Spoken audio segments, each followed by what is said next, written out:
आज दिनांक 14 जुलै. आजच्या प्रवचनाचा विषय गुरु सांगेल तेच साधन. परमार्थ म्हणजे काय हे मी तुम्हाला अगदी थोडक्यात सांगतो. परमार्थाचे जर काही मर्म असेल तर आसक्ती सोडून प्रपंच करणे हे होय. ज्याने आपल्याला प्रपंच दिला त्याचाच तो आहे असे समजून वागले म्हणजे आपल्याला त्याबाबत सुखदुःख बाधत नाही. हे साधण्यासाठी गुरु मुखाने दिलेले परमात्म्याचे नाम आपण घेत असावे. गुरु कुणाला करावे? जिथे आपले समाधान होते तेच गुरुपद म्हणावे. गुरुपद कुठेही एकच असते. गुरुला कुठे आडनाव असते का? गोंदवलेकर गोंदवल्यास राहत असतील, दुसरा कोणी आणखी कोणत्या गावी राहत असेल म्हणून लौकिक आडनाव जरी निराळे झाले तरी गुरुपद हे सर्व काळी अबाधित असेच असते. तुमचे जिथे समाधान झाले त्याला गुरु समजा आणि तो जे साधन सांगेल त्यातच त्याला पहा. त्याच्या देहाकडे पाहू नका.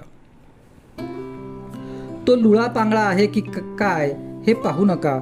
तो देहाने कसाही असला तरी त्याने सांगितलेल्या साधनात राहा. त्याची लाज जिथून गुरुपद निर्माण झाले त्याला असते. गुरु आज्ञा हाच परमार्थ, तो सांगेल तेच साधन. तुम्ही आपल्या मनाने काही ठरवून करू लागलात तर त्यात तुम्हाला यश येणार नाही. अभिमान धरून काही करू लागलात तर ते साधणार नाही. म्हणून अभिमान सोडून गुरुकडे जा. गुरु सांगेल तेच साधन हे पक्के लक्षात ठेवा. खरा परमार्थ हा लोकांना उपदेश करण्यासाठी नाही, तो स्वतः करता आहे. आपला परमार्थ जगाला जितका कमी दिसेल तितका आपल्याला फायदेशीर आहे. जगातल्या मोठेपणात मुळीच सार्थकता नाही. खरा मोठेपणा नसताना उगीच मोठेपणा वाटणे हा तर फार मोठा घात आहे. एकाने कोळशाचे दुकान घातले आणि दुसऱ्याने पेढ्याचे दुकान घातले. दुकान कशाचेही असले तरी शेवटी फायदा किती होतो याला महत्त्व आहे. तसे प्रपंचात कमी जास्त काय आहे याला परमार्थात महत्त्व नसून मनुष्याची वृत्ती भगवंताकडे किती लागली याला महत्त्व आहे.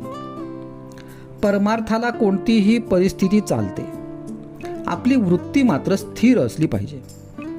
एकीकडून मनाचे संयमन आणि दुसरीकडून भक्तीचा जोर असला म्हणजे परमार्थ लवकर साधतो. खरोखर परमार्थ इतका सोपा आहे की तो सहज रीतीने करता येतो. पण गंमत अशी की तो सोपा आहे म्हणून कुणीच करीत नाही. प्रपंच हा परमार्थाच्या आडकाठीसाठी नाही, तो परमार्थासाठीच आहे हे पक्के लक्षात ठेवावे. साधकाने देहाचे कर्तव्य प्रारब्धावर टाकून मनाने मात्र ईश्वरोपासना करावी. आजचा सुविचार.